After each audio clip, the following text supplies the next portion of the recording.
L'honorable député de Sherwood Park, Fort Saskatchewan.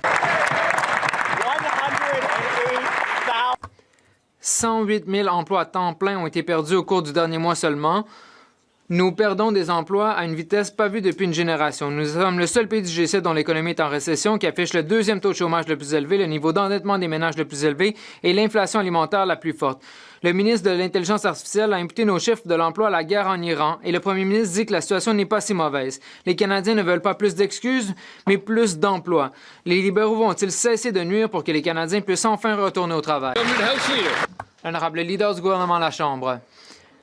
Des questions, mais je souhaite d'abord exprimer ma profonde tristesse et celle de l'ensemble de la Chambre des communes à la suite de l'incident survenu aujourd'hui à l'aéroport LaGuardia impliquant un appareil d'Air Canada Express. Au nom du gouvernement du Canada, nous exprimons nos plus sincères condoléances aux familles, aux proches des victimes, des blessés, leurs familles et tout le monde qui s'inquiète. On sait que lorsqu'on est ministre des Transports, qu'on est responsable que chaque employé du secteur des transports rentre dans la porte de sa résidence à tous les soirs. Et quand ça n'arrive pas, Monsieur le Président, on cherche des réponses. Je vous garantis que le Canada est à la recherche de réponses. J'ai parlé à mon homologue américain et les Canadiens sont aujourd'hui à LaGuardia pour aller au fond de cet accident. Bravo. Merci.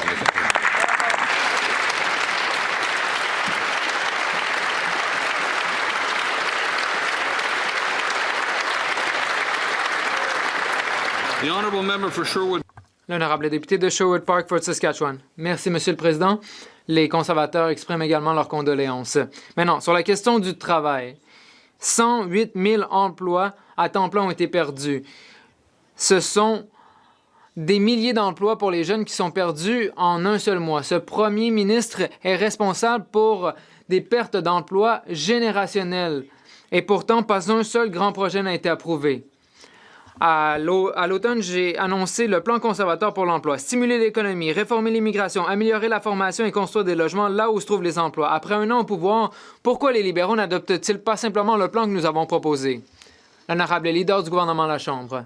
Monsieur le Président, nous allons bien sûr répondre à toutes les questions de l'opposition aujourd'hui, mais je tenais d'abord à exprimer mes plus sincères condoléances et ma grande surprise, honnêtement, également la surprise de tous les députés dans cette Chambre après avoir appris ce qui s'était passé à l'aéroport LaGuardia, un aéronef d'Air Canada Express. Je tiens à exprimer mes condoléances aux familles des victimes et bien sûr à ceux et celles qui auront été bouleversés par cet incident. J'ai eu l'occasion de m'entretenir avec M. Duffy, mon homologue américain. Nous allons continuer à travailler ensemble pour faire la lumière sur cette situation et trouver des réponses pour les Canadiens et les Canadiennes. Nous allons obtenir les réponses. Merci, Monsieur le Président. L'honorable député de Thornhill. Personne, ni même ce gouvernement libéral, ne peut atténuer les conclusions du dernier rapport. Rapport qui démontre la plus forte perte d'emploi depuis la COVID, plus de 100 000 emplois et un taux de chômage de près de 14 % chez les jeunes. TD l'a qualifié de faible, la CBC a dit que c'était très mauvais, BMO a dit que c'était tout simplement brutal. Mais au-delà des mots, il y a des comptes bancaires vides, des repas qui sont sautés et un espoir éphémère. On a besoin d'agir maintenant. Le gouvernement s'engagera-t-il aujourd'hui à adopter notre plan conservateur pour l'emploi afin de remettre notre économie sur les rails et redonner du travail aux Canadiens? Merci, Monsieur le Président.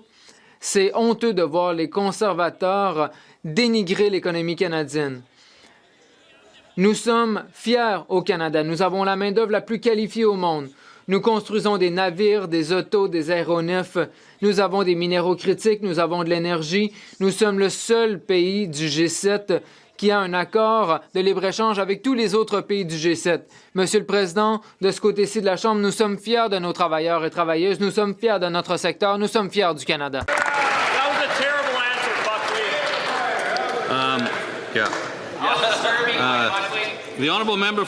L'honorable député de Thornhill. La seule chose qui est honteuse, c'est une réponse comme celle-ci de la part d'un ministre qui est en chambre depuis 10 ans, qui a créé un problème national avec des impôts exorbitants, des dépenses incontrôlées et une bureaucratie excessive. Et aujourd'hui, nous avons la seule économie avancée en récession, le deuxième taux de chômage le plus élevé, l'endettement des ménages le plus élevé et l'inflation alimentaire la plus élevée. Et les autres pays sont confrontés au même problème. Donc, quand ce gouvernement admettra-t-il que ses politiques détruisent des emplois et changera-t-il de cap avant de détruire encore plus d'emplois le mois prochain? L'honorable ministre du Travail et des Familles. Monsieur le Président, c'est comme si les conservateurs ne comprenaient pas que nous sommes dans une guerre tarifaire, qu'il y a un pays qui menace l'économie canadienne à l'heure actuelle. Nous sommes préparés à appuyer les travailleurs et les travailleuses pendant ces temps turbulents. Mais les conservateurs votent contre toutes les mesures pour les travailleurs. L'Ontario a dit qu'elle était fière de signer la loi sur la réponse aux tarifs. Vic Fedeli, le premier ministre lui-même, ont vanté notre plan. Nous travaillons pour nous occuper des travailleurs, mais de l'autre côté de la Chambre, nous n'entendons que du dénigrement. L'honorable député de Mégantic-l'Érable-Lotbinière. Monsieur le Président, il y a un an, ce premier ministre libéral promettait une entente avec l'administration Trump de créer des emplois, de relancer l'économie canadienne. Aujourd'hui, le vernis libéral ne tient plus. Plus de 108 000 Canadiens ont perdu leur emploi depuis le début de 2026. Le deuxième pire taux de chômage du G7, la pire inflation alimentaire du G7. Toujours pas d'entente sur les tarifs. Les aciéries canadiennes comme Algoma ferment leurs portes. Après un an, le saccage libéral des 10 dernières années se poursuit. Quand les libéraux vont-ils retirer leurs taxes, leur politique anti-développement et la bureaucratie pour que les Canadiens puissent travailler? L'honorable ministre des Finances. Ce qui manque de police, c'est une question comme celle-là, Monsieur le Président. Alors que les Canadiens se tiennent ensemble, se serrent les coudes, Monsieur le Président. De ce côté-ci de la Chambre, on est fiers de notre pays, Monsieur le Président. Le Canada a l'une des populations les plus éduquées au monde, Monsieur le Président. On est fiers de construire des bateaux, des avions, des voitures. On est fiers des travailleurs d'Algoma qui sont encore là, Monsieur le Président. On est fiers d'avoir des minéraux critiques. On est fiers d'avoir de l'énergie. On est fiers d'être le seul pays du G7 qui a un accord de libre-échange avec tous les pays du G7. Monsieur le Président, au lieu de critiquer le Canada, il devrait se lever et être comme nous, être fier de ce pays, Monsieur le Président. Honorable député de Mégantic-l'Érable. Est-ce que le député de York a une question? L'honorable député de Mégantic-l'Érable-Lotbinière. Monsieur le Président, c'est évident qu'à l'écouter, il n'est pas fier du résultat de 10 années libérales en matière d'économie. Ils ont beau blâmer tout le monde, Monsieur le Président, sauf eux-mêmes. C'est ce qu'ils font. Pourtant, tous les pays du G7 font face aux mêmes défis. Pourquoi il n'y a rien que le Canada dont l'économie recule? Le Canada affiche le pire rendement des pays du G7. C'est des problèmes créés par qui, ça, Monsieur le Président? Par les libéraux. Puis le premier ministre libéral en place les a empirés. 57 000 emplois perdus au Québec juste en février, plus de 100 000 au Canada. Pourquoi les libéraux ont donné la pire économie aux Canadiens? Honorable ministre de l'Industrie. Corriger mon collègue, c'est pas vrai qu'Algoma ferme ses portes. Ce serait une insulte à tous les employés, plus de 2000 qui sont présentement chez Algoma à Sault-Sainte-Marie. Ils devraient faire plutôt ses devoirs. Mais une chose est claire, c'est qu'on va ramener les jobs à Algoma. Mais ce que je veux vous dire, Monsieur le Président, et ce que je veux dire à tous les Canadiens qui nous écoutent présentement, nous avons un bon plan. Nous avons lancé notre stratégie industrielle de la défense. 125 000 nouveaux emplois au Canada. On va investir dans nos forces armées. On va créer des jobs également. L'honorable député de Saint-Jean. Monsieur le Président, ce qui se déroule aujourd'hui en Cour suprême, c'est l'ultime coup de force constitutionnel. Le Canada se contente pas juste de s'attaquer à la laïcité de l'État en contestant la loi 21. Il veut empêcher le Québec d'adopter n'importe quelle loi qui déplairait à Ottawa en limitant le recours à la clause dérogatoire. Les libéraux instrumentalisent le plus haut tribunal pour affaiblir le Québec et la volonté des Québécois pour toujours. Est-ce qu'ils réalisent que ce serait le plus grand recul du Québec en matière d'autonomie depuis 45 ans? Honorable ministre de la Justice. Monsieur le Président, avant de commencer, je veux remercier ma collègue pour cette question. Comme le député savait très bien, il est essentiel pour le gouvernement fédéral de défendre la Constitution. Maintenant, le cas est arrivé devant la Cour suprême du Canada. C'est le forum approprié pour discuter cet enjeu. Ce n'est pas approprié pour moi, le procureur général, d'avoir ce débat dans la Chambre des communes. Merci. Honorable député de Saint-Jean.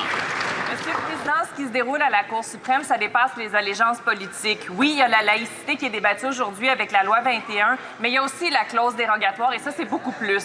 C'est elle qui nous a permis d'exiger que l'affichage soit en français au Québec.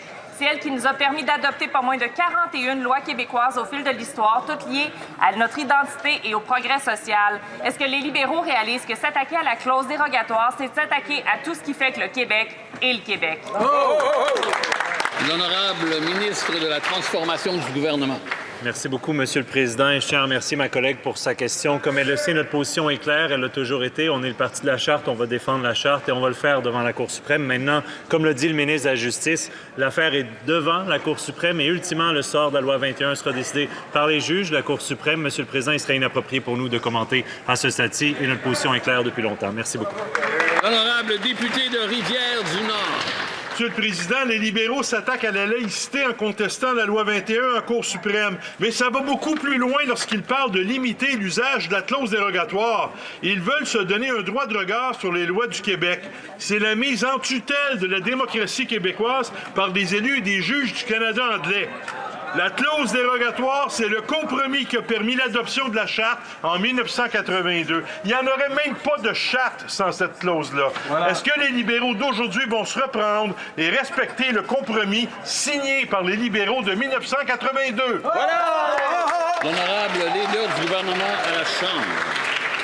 Monsieur le Président, c'est assez ahurissant de constater que le Bloc veut esquiver la vraie question qui préoccupe l'ensemble des Québécois, certainement les Québécois qui habitent en Outaouais aujourd'hui. C'est l'apocalypse économique que veut assujettir le chef de la maison mère à la région de l'Outaouais. Il regarde dans la caméra, Monsieur le Président, puis il dit « c'est ça qui est ça » à des centaines des dizaines de mille de fonctionnaires en Outaouais et partout au Canada, Monsieur le Président. C'est honteux. Le Bloc devrait se tenir debout pour ces Québécois qui nous aident aujourd'hui à bâtir le Canada. Honorable député de Calgary-Est. Après un an sous ce premier ministre libéral, les Canadiens ont droit à des discours, mais pas de résultats.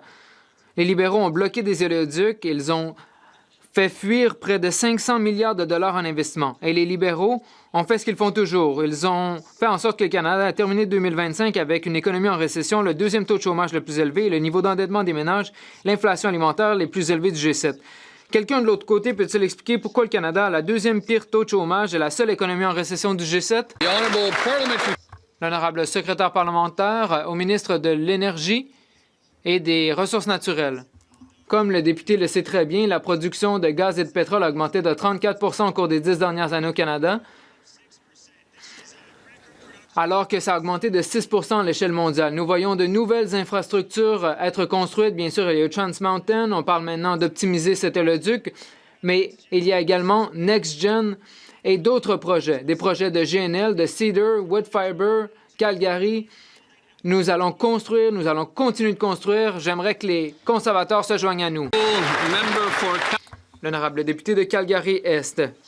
Le député de l'Alberta devrait avoir honte d'appuyer le même gouvernement qui continue de bloquer les oléoducs et les autres projets énergétiques. C'est pourquoi il y a eu 100 000 emplois perdus au cours du dernier mois, surtout dans le secteur privé. Les autres pays du G7 connaissent une croissance. L'économie canadienne, elle, se contracte.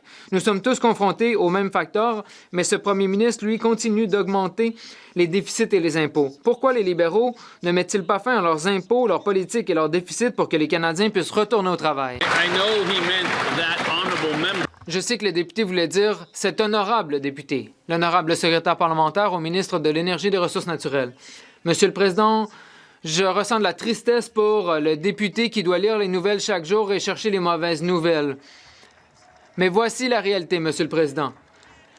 Il n'y a jamais eu un meilleur temps pour être dans le secteur énergétique de l'Alberta. Il n'y a jamais eu un meilleur temps pour être dans le secteur énergétique du Canada. Nous construisons un Canada fort. Nous encourageons les conservateurs à joindre à nous.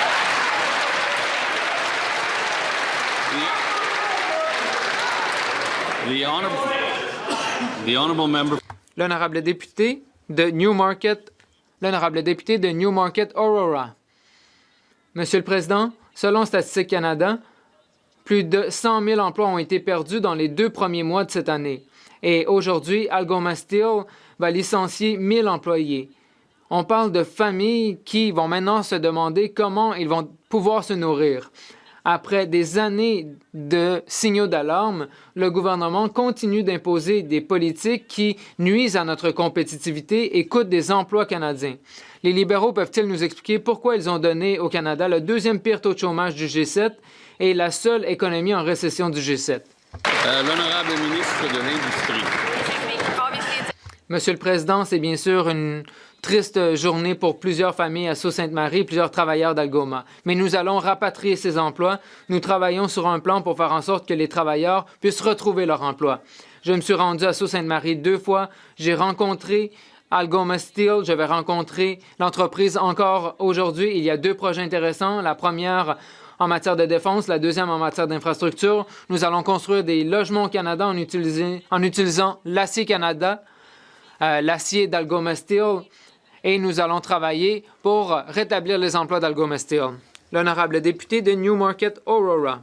Monsieur le Président, pour ce qui est d'assumer ses responsabilités, ce gouvernement a un long bilan d'excuses et un piètre bilan de redevabilité. Nous avons la pire dette des ménages du G7, la pire inflation alimentaire du G7 et la seule économie en récession du G7. C'est en raison des choix politiques qui ont fait augmenter les coûts et qui font en sorte que c'est plus difficile pour les entreprises de croître et de créer des emplois. Quand le premier ministre va-t-il réduire les impôts, éliminer la bureaucratie et donner le pouvoir aux entreprises de créer des emplois pour que les Canadiens retournent au travail? L'honorable ministre de la Défense nationale.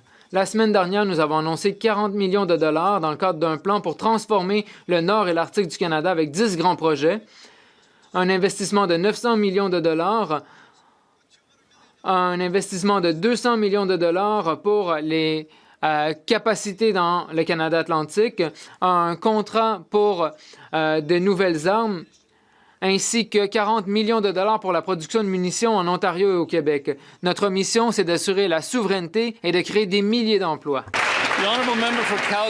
L'honorable député de Calgary-Crowfoot. Monsieur le Président, Algoma Steel va licencier 1000 employés aujourd'hui qui vont se joindre aux 108 000 travailleurs qui ont perdu leur emploi en février. Le Canada ne peut pas blâmer les facteurs externes. Les autres pays existent dans le même contexte mondial, mais le Canada, lui, est le seul pays du G7 qui a une économie en récession. Quand les libéraux vont-ils cesser de nuire, éliminer leurs taxes, leur politique anti-énergétique qui tue les emplois canadiens pour que les Canadiens puissent retourner au travail? L'honorable ministre de l'Industrie. Monsieur le Président, j'ai énormément de respect pour mon collègue, mais lorsqu'il dit que nous ne pouvons blâmer les facteurs mondiaux pour expliquer ce qui se passe à Algoma, je pense que mon collègue ne comprend pas les tarifs de 50 % qui sont imposés aux travailleurs d'Algoma, puisque c'est cela la réalité. Nous sommes en mode solution. Nous avons dit que pour les 1000 travailleurs d'Algoma, nous allions être là pour les appuyer, pour leur trouver des emplois. Nous sommes également en discussion avec une autre entreprise d'acier de Sault-Sainte-Marie. L'honorable député de Calgary-Crowfoot. Monsieur le Président, ce gouvernement a passé les 10 dernières années à créer le contexte qui nous amène à l'annonce d'aujourd'hui. Des milliers d'emplois perdus, une bureaucratie qui s'alourdit, dettes et déficits qui s'alourdissent, incapacité à livrer de grands projets, incapacité à signer des accords commerciaux, chose que le gouvernement avait promis. Tous ces facteurs nuisent aux emplois canadiens. Quand le gouvernement va-t-il cesser de nuire à la situation? Monsieur le Président, j'aimerais rétablir les faits. C'est un fait. Le Canada a le plus faible ratio dette-PIB du G7. Fait numéro 2, le Canada a l'un des plus faibles ratios déficit-PIB du G7. Le Canada a la deuxième économie qui croît la plus rapidement du G7. Nous avons attiré plus d'investissements directs étrangers dans la dernière année qu'au cours des 18 précédents. Nous devrions célébrer le Canada, célébrer nos travailleurs, célébrer notre secteur. Le Canada va construire l'économie la plus forte du G7. L'honorable député de Kenora-Kiwatinung. Le Canada a déjà perdu 108 000 emplois cette année et aujourd'hui, Algoma Steel va licencier 1 000 employés de plus. Le gouvernement ne peut pas simplement blâmer les facteurs mondiaux puisque le Canada est le seul pays du G7 qui a une économie en récession. Nous avons la deuxième inflation alimentaire la plus élevée du G7. Ce sont des problèmes qui ont été créés par les libéraux et qui ont été aggravés par ce premier ministre. Ils ont mis en place des politiques anti-énergie, n'ont approuvé aucun nouveau grand projet et n'ont pas su signer un accord de libre-échange avec notre partenaire principal. Quand les libéraux vont-ils cesser de nuire à la situation pour que les Canadiens puissent retourner au travail? L'honorable leader du gouvernement à la Chambre. Monsieur le Président, j'étais fier de me rendre à Sault-Sainte-Marie il y a à peine 10 jours pour rencontrer les travailleurs de l'acier, pour rencontrer les représentants d'Algoma Steel qui sont fiers de créer la fournaise la plus éco-énergétique de l'Amérique du Nord pour construire de l'acier pour nos navires, pour nos maisons, pour toutes sortes d'applications au Canada et également pour un train grande vitesse, Monsieur le Président. C'est un travail important qui va être accompli par les femmes et les hommes de l'acier d'Algoma Steel à Sault-Sainte-Marie. Coup de théâtre, Monsieur le Président, dans le dossier du logiciel Curam. Ça fait des semaines que les libéraux répètent qu'il n'y a pas de dépassement de coûts, même si les coûts ont grimpé de 1,75 à 6,6 milliards. Vendredi, le fédéral a avoué aux médias que la facture de 6,6 milliards, c'était loin d'être finale. Les libéraux ont avoué qu'ils ont oublié de compter les coûts d'exploitation.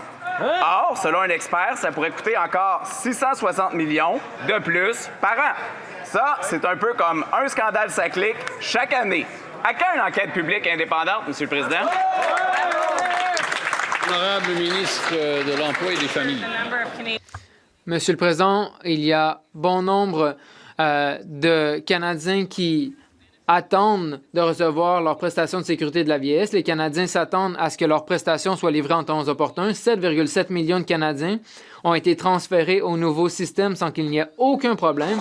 Et ceux qui attendent encore sont le résultat de demandes papier. Nous sommes encore de traiter ces demandes. Si quelqu'un a des besoins urgents, nous pouvons leur envoyer des fonds en 24 à 48 heures. Reconnaître qu'on a un problème, Monsieur le Président, ça fait partie de la solution. C'est toujours des fiascos avec Ottawa et l'informatique. Aujourd'hui, la vérificatrice générale nous a démontré dans son rapport que ce n'était pas fini. Et qu'en remplaçant le logiciel catastrophique Phoenix par un nouveau logiciel appelé Dayforce, les libéraux répètent encore les mêmes erreurs. La VG révèle qu'ils veulent accélérer la transition de 3 ans, en plus d'ignorer certaines dépenses. Ils tournent encore les coins ronds, même après avoir coupé les coins ronds avec Phoenix, Curam, Arrive-Can et j'en passe. À quand une enquête publique indépendante sur ces fiascos-là?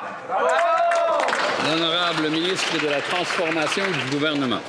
Merci beaucoup, Monsieur le Président. Je veux remercier mon collègue pour sa question. Par rapport au rapport de la vérificatrice générale sur la transition vers un système de paye moderne, Dayforce, dans l'État, Monsieur le Président, je veux remercier la vérificatrice générale pour son rapport où elle souligne que la transition se fait bien, que des progrès sont réalisés. Elle a des recommandations qu'on accepte par ailleurs, mais elle dit aussi, Monsieur le Président, que les Canadiens vont trouver de la valeur pour ce qui est investi dans ce nouveau système. Et contrairement à ce qui a été fait avec Phoenix, on a appris des erreurs du passé. On y va de manière très graduelle pour s'assurer que la transition se fasse bien, que les fonctionnaires aient leur paye à temps, Monsieur le Président, et qu'ils aient une paye exacte. Merci beaucoup, Monsieur le Président.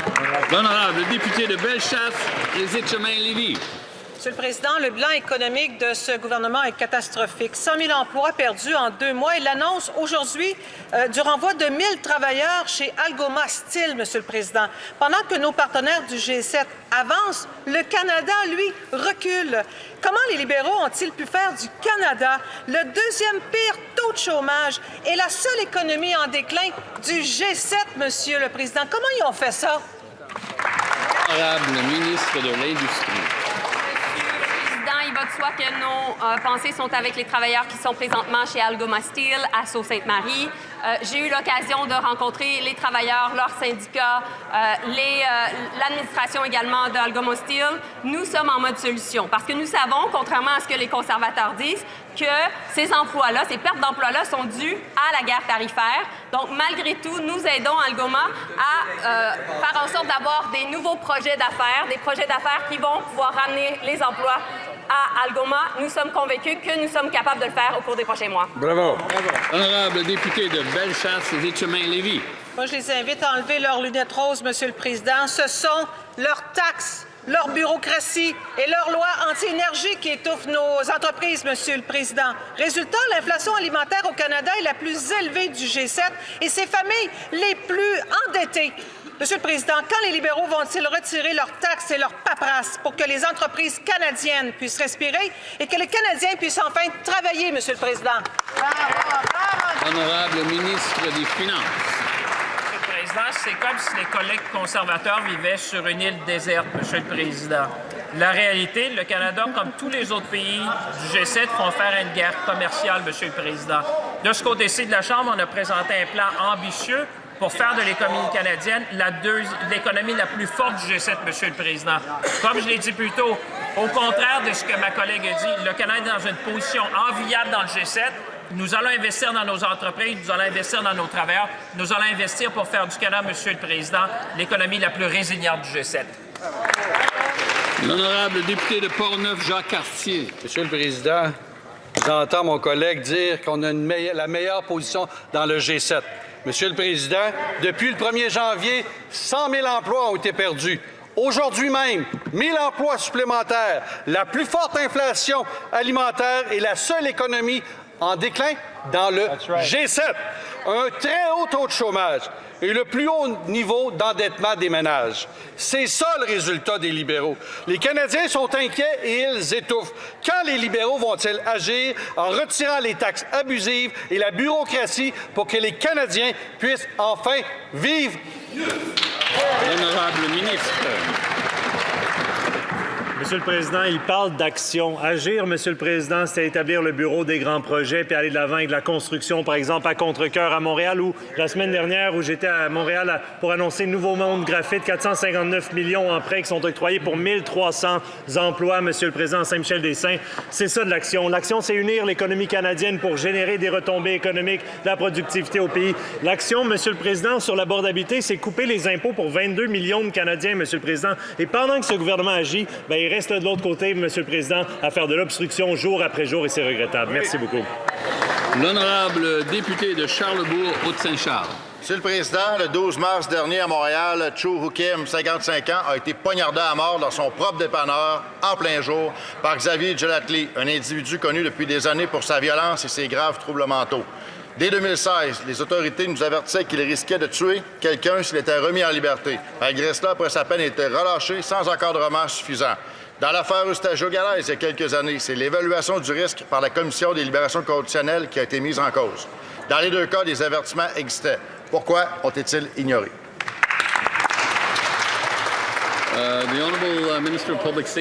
L'honorable ministre de la Sécurité du public. Monsieur le Président, j'aimerais tout à l'heure faire part de mes condoléances aux familles touchées par cet acte haineux.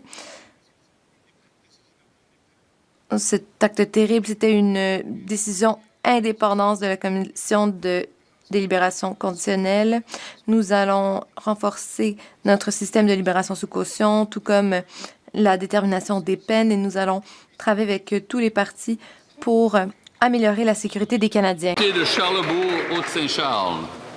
Monsieur le Président, en 2017, on a fait un comité spécial au Comité de la sécurité publique à ma demande ici dans cette Chambre afin d'étudier le cas d'Eustachio-Galaise qui avait été libéré, qui n'avait pas été surveillé puis qui a tué Marilyn Lévesque à Québec. Là, aujourd'hui, des années plus tard, on a le même problème. Un individu qui ne devrait pas être en liberté, qui ne devrait pas se promener comme ça, qui a tué un homme dans son dépanneur à Montréal. À part que de dire qu'il va continuer, pourquoi il n'y a rien qui a été fait depuis 7-8 ans? Très bien. L'honorable ministre de la Sécurité publique. Monsieur le Président, une fois de plus, j'aimerais faire part de mes condoléances à ceux qui ont été touchés par cet acte horrible. J'aimerais aussi rassurer les Canadiens. Nous nous efforçons à renforcer notre système de libération sous caution, tout comme la détermination des peines, tout en protégeant les droits des victimes, afin que ceux qui sont touchés par ces crimes soient protégés. Lachine Lassalle. Monsieur le Président, les Canadiens méritent de vivre dans des collectivités qui sont sûres, sécuritaires et exemptes de violences armées. Notre gouvernement s'est engagé à retirer les armes de feu d'assaut de nos collectivités. Comme l'AR-15, conçus pour tuer des êtres humains, n'ont pas leur place au Canada. Alors que la date limite du 31 mars pour soumettre les déclarations approche, le gouvernement peut-il faire le point sur le programme d'indemnisation? Merci. Honorable secrétaire d'État à la Nature. Mr. Speaker, I would like to... Monsieur le Président, j'aimerais remercier ma collègue de Dorval-Lachine-Lassalle de son importante question. Le programme d'indemnisation pour les armes à feu de style d'assaut est un succès. Plus de 51 000 armes à feu ont été recueillies et les gens ont encore du temps pour soumettre leurs déclarations. Au lieu de propager de la désinformation, les membres de l'opposition devraient aider leurs commettants à obtenir l'indemnisation auquel ils ont droit, alors que c'est encore possible. L'honorable député de Dufferin-Caledon. La dernière décennie de ce gouvernement libéral a été dévastatrice pour le secteur automobile canadien. La production automobile a passé de 2 millions de véhicules par année à 1,2 million par année. Et pire encore, les exportations d'automobiles ont chuté de 55 % cette année. C'est dévastateur pour les travailleurs du secteur. Les usines ont fermé leurs portes. Bon nombre de personnes ont perdu leur gagne-pain. Le plan des libéraux pour le secteur automobile semble être de gérer le déclin. Au lieu de gérer le déclin, pourquoi ne pas donner un accès exempt de tarifs aux États-Unis en appuyant le pacte de l'auto des conservateurs? Mr. Speaker. Monsieur le Président, beaucoup de choses qu'a dit mon collègue ne sont pas logiques. Chaque fois que nous investissons dans le secteur automobile, les conservateurs critiquent ces investissements. Ce que je veux dire par là, c'est que nous avons proposé un nouveau plan pour le secteur automobile et ils sont en retard, mes collègues. Les députés de l'opposition pensent aussi que nous devrions attendre que Washington change d'avis ou que nous retournions aux années 1960 avec le pacte de l'auto. Mais nous avons un plan, nous allons protéger les travailleurs et attirer des investissements. L'honorable député de Dufferin-Caledon, je ne sais pas ce qui est plus troublant, le fait qu'elle ne reconnaisse pas qu'un déclin de 2 millions de véhicules par année à 1,2 million de véhicules par année est dévastateur, ou qu'elle parle de son plan qui inclut le fait d'exporter des véhicules en Europe. Plus de véhicules ont été volés au Canada l'an dernier, dont 2 véhicules du ministre de la Justice, que la quantité d'automobiles exportées en Europe l'an dernier. Donc, nous voulons donner un accès exempt de tarifs aux États-Unis, ce qui augmentera la production automobile. Les syndicats du secteur appuient cette proposition. Donc, pourquoi les libéraux ne cessent-ils pas de gérer le déclin et pourquoi n'appuient-ils pas notre plan? L'honorable ministre de l'Industrie. Monsieur le Président, les conservateurs n'ont pas un plan, c'est un plan de vente.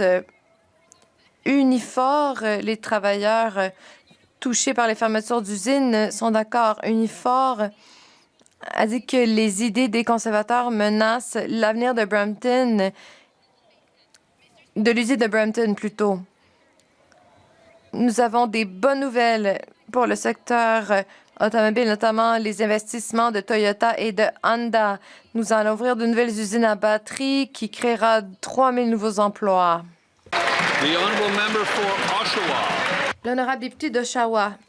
La semaine dernière, j'ai eu le privilège d'aller à l'usine d'assemblage d'Oshawa et j'ai parlé au travers du secteur et j'ai vu la compétence, le dévouement et la fierté qui a bâti le secteur automobile d'Oshawa. Mais ce sont eux qui payent le prix pour l'inaction de ce gouvernement. L'incertitude rend plus difficile le fait de planifier pour l'avenir en comptant sur un revenu stable. Nous devons protéger leurs emplois et faire croître le secteur automobile canadien. Le gouvernement va-t-il finalement aider les travailleurs d'Oshawa et tous les travailleurs du secteur et appuyer le plan conservateur pour un pacte de l'auto exempt de tarifs? L'honorable ministre de l'Industrie. Monsieur le Président, j'ai beaucoup de respect pour les travailleurs du secteur automobile d'Oshawa et pour ma collègue, mais elle devrait parler à son collègue d'Oshawa-Nord qui est allé à Washington et qui a critiqué les Canadiens en disant qu'il critiquait à tort les États-Unis. Et son collègue n'a pas défendu les travailleurs du secteur automobile et n'a pas défendu les investissements de ce gouvernement. Notre plan en est un bon.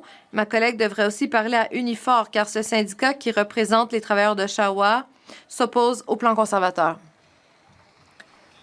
L'honorable député d'Oshawa. Ce serait formidable que ce gouvernement libéral fasse quelque chose. Je sais que les membres d'Unifor adorent notre stratégie conservatrice pour le secteur automobile. Il est peut-être temps pour mes collègues libéraux de parler aux travailleurs en usine. Depuis 2015, la production automobile au Canada a été réduite de moitié et elle a diminué de 7,8 de plus depuis l'entrée au pouvoir de ce premier ministre. À un moment où les tarifs américains injustifiés menacent notre secteur automobile, les libéraux n'ont pas su déposer un plan qui éliminerait les tarifs américains sur les biens canadiens. Les libéraux vont-ils appuyer le plan des conservateurs pour le secteur automobile? L'honorable ministre de l'Emploi et des Familles. Je ne sais pas à quel travailleur cette députée a parlé, mais ce n'était pas le président d'Unifor de la section locale 200. C'est frustrant, selon lui, de voir le plan des conservateurs. Le président, John Danielo, a dit qu'il était très emballé par les mesures proposées par le Parti libéral. Il a dit qu'il est important de donner aux Canadiens des options et c'est ce que le gouvernement libéral a fait avec ses politiques. Donc, elle devrait parler aux syndicats, ma collègue. L'honorable député de Kamloops, Thompson-Nicolas. Monsieur le Président, les libéraux ont promis d'embaucher 1000 nouveaux agents de police lors de leur dernière campagne électorale, mais c'est une promesse rompue car aujourd'hui, nous avons appris que non seulement cela n'a pas été fait, mais il manque 3400 agents de police. Cela signifie qu'il manque 4000 agents de police. Comparé à ce qu'on nous a promis lors de la dernière élection, à un moment où le taux de criminalité explose, comment les Canadiens peuvent-ils se sentir en sécurité alors que les libéraux peinent à embaucher des agents de police? L'honorable ministre de la Sécurité du public. Je veux m'exprimer en termes clairs, Monsieur le Président. Dans notre plateforme, nous nous étions engagés à embaucher 1000 nouveaux agents frontaliers et 1000 nouveaux agents de la GRC et nous avons déjà entamé ce processus. Les nouveaux diplômés de Rigaud pour les agents frontaliers seront bientôt prêts à entrer en fonction. Et la nouvelle cohorte de la GRC sera annoncée alors que le nouvel exercice financier commence. L'honorable député de Kamloops, Thompson-Nicolas. Monsieur le Président, il parle de la nouvelle cohorte qui sera embauchée. Cette cohorte s'inscrit-elle dans les 1000 agents promis ou dans les 3000 agents que nous avons perdus? Les libéraux ne peuvent pas faire la distinction entre les deux, mais voici les statistiques. Les crimes violents ont augmenté de 55 %, c'est un échec. Les agressions sexuelles ont augmenté de 76 %, c'est un échec. Les crimes commis par arme à feu ont augmenté de 130 %, c'est un échec. L'extorsion a explosé de 330 %, c'est un échec. La seule chose qui diminue, c'est la quantité d'agents de police au Canada. Quand ces libéraux vont-ils embaucher les agents qu'ils ont promis d'embaucher? L'honorable ministre. Monsieur le Président, revenons aux faits. Nous avons embauché 1000 nouveaux agents des services frontaliers, 1000 nouveaux agents de la GRC. Nous avons investi 3 milliards de dollars pour la sécurité à la frontière. Le projet de loi C-14 va renforcer notre système de libération sous caution. Le projet de loi C-16 va améliorer la défense des droits des victimes. Donc, nous veillons à ce que tous les Canadiens se sentent en sécurité dans leur communauté. Voilà le travail que fait ce gouvernement depuis le 28 avril de l'an dernier. L'honorable député de Parkland. Monsieur le Président, ces libéraux parlent d'avoir embauché 1000 nouveaux agents de la GRC, mais ils peinent à recruter, former et retenir les agents dont nous avons besoin pour protéger nos collectivités. Dans la région rurale que je représente, les agents sont épuisés. La GRC manque 3400 agents sous l'égide des libéraux. Ce premier ministre et son parti ont fait de grandes promesses aux Canadiens, ont promis d'embaucher 1000 nouveaux agents, mais une fois de plus, ils n'ont pas honoré leurs promesses. Donc, ces libéraux doivent cesser de promettre et doivent commencer à faire ce qu'ils ont promis de faire. L'honorable ministre de la Justice. Monsieur le Président, c'est intéressant lorsqu'on se penche plus attentivement sur le plan du Parti conservateur de voir quelles sont leurs priorités. On nous critique de ne pas avoir embauché 1000 nouveaux agents de la GRC alors que le ministre a dit qu'ils allaient obtenir leur diplôme au cours des prochaines semaines. Mais devinez combien d'agents de la GRC les conservateurs se sont engagés à embaucher au cours de la dernière élection? Aucun. Donc, nous embauchons des nouveaux agents et nous donnons les outils que nous ont demandé les forces de l'ordre pour assurer la sécurité de leur communauté.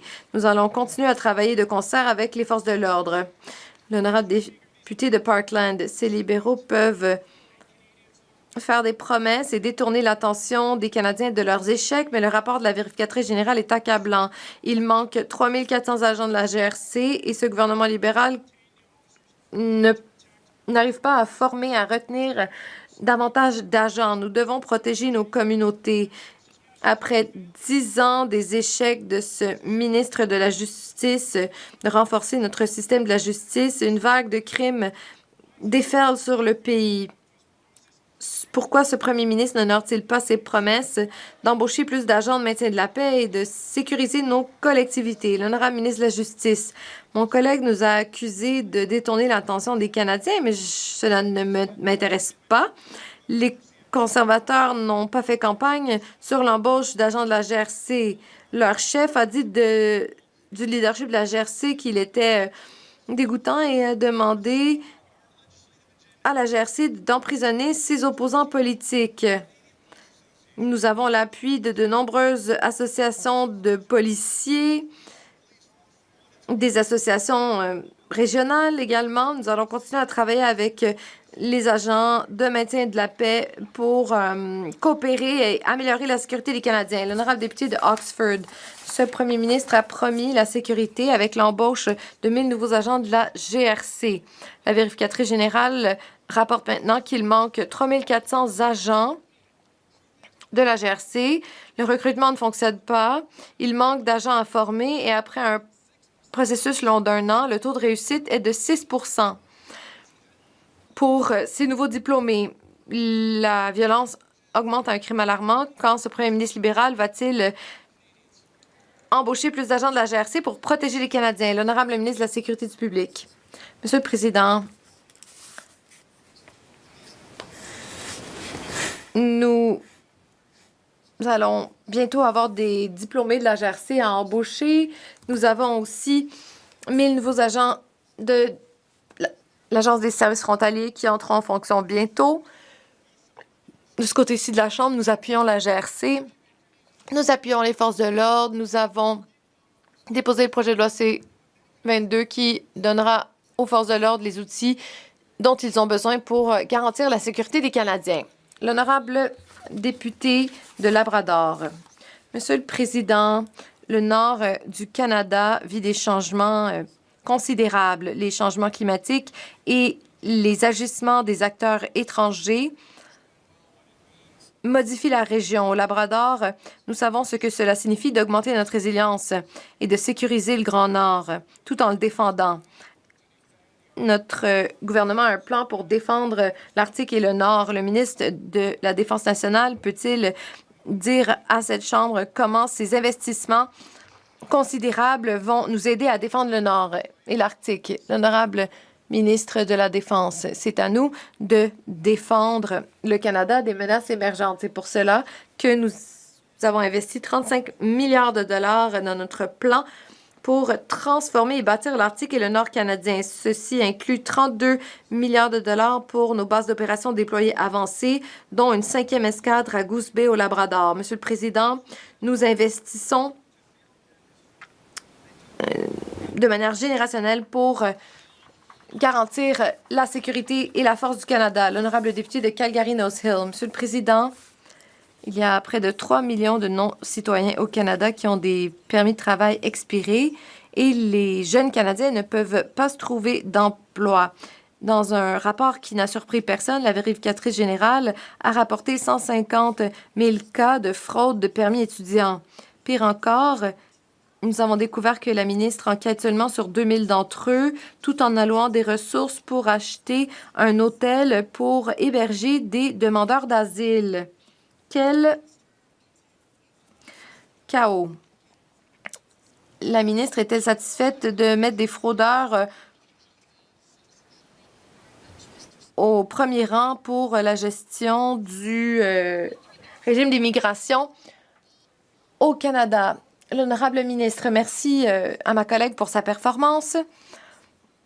Une surveillance accrue aidera à améliorer les programmes pour les étudiants internationaux. Nous allons revoir la manière dont ces cas sont priorisés et nous allons faire un suivi avec les étudiants qui ne se conformeraient pas aux lois d'immigration. Nous allons sévir contre la fraude, l'intégrité de tous nos programmes et c'est quelque chose que nous prenons très au sérieux. L'honorable député de Calgary-Nose Hill. Je crois que la ministre pense que c'est une blague si je m'en fie à sa réponse. La crise du chômage existe bel et bien au Canada et des millions de personnes qui n'ont pas la citoyenneté canadienne font concurrence avec les jeunes Canadiens pour des emplois. La vérificatrice générale a découvert que 150 000 cas de permis étudiants avaient été répertoriés au pays. L'équipe de la ministre trouve qu'elle ne fait pas un bon boulot et je suis d'accord. Pourquoi est-elle encore en poste? L'honorable ministre. Le travail de la vérificatrice générale, nous nous concentrons sur l'identification des organisateurs de fraude et de ceux qui tentent de nous tromper. Nous améliorons le signalement et la priorisation de cas où nous assurons un suivi constant des étudiants qui ne conforment pas à nos règles. Monsieur le Président, nous prenons l'intégrité de tous nos programmes très sérieux. Merci beaucoup. The honourable member for Calgary-Nose Hill. L'honorable député de Calgary-Nose Hill. Le système d'immigration est en pire état qu'il était pendant que Trudeau était au pouvoir. C'est tout un exploit. Les libéraux ont déjà dit que le fait d'émettre 1 million de permis étudiants était une bonne chose pour notre économie. Mais aujourd'hui, nous avons découvert que le ministre de l'Emploi savait ce qui est en train de se passer. Tous ces ministres échouent un après l'autre. Rien n'a changé et les choses doivent changer. Pourquoi cette ministre de l'immigration inefficace est-elle encore en poste et alors qu'elle échoue à bien gérer ses dossiers? L'honorable ministre, je suis très triste pour cette députée qui a une vision très pessimiste de la vie. Nous avons un plan en place, notre système fonctionne, Statistique Canada, le directeur parlementaire du budget, la Société canadienne d'hypothèques et de logement ont tous dit que notre plan fonctionnait. Nous avons diminué les arrivées temporaires de plus de moitié. Les demandeurs d'asile ont aussi diminué. Les Canadiens voient bien que notre gouvernement a un plan et le plan fonctionne. Nous allons continuer de travailler sur ce plan. Et d'Orléans. Monsieur le Président, l'Ontario abrite une communauté francophone dynamique. Plus que jamais, je suis fière de me lever dans cette chambre pour célébrer la richesse du français.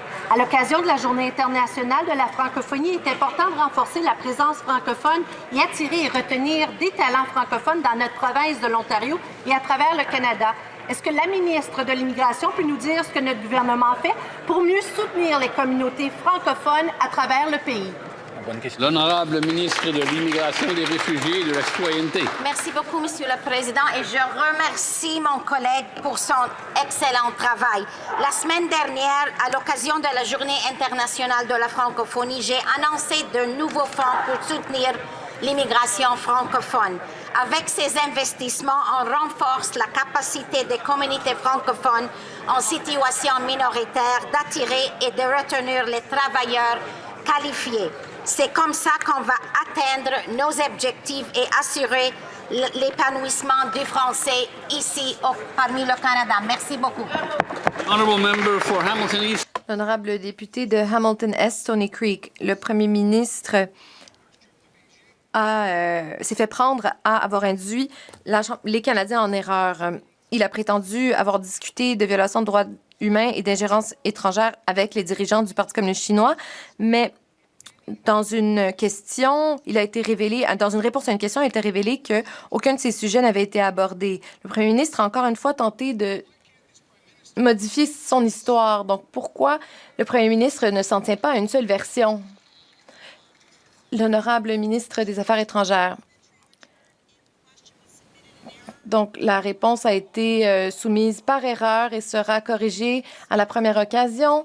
Le premier ministre a été très clair Il a discuté de questions telles que les droits de la personne lorsqu'il était à Beijing par le premier ministre et ses homologues.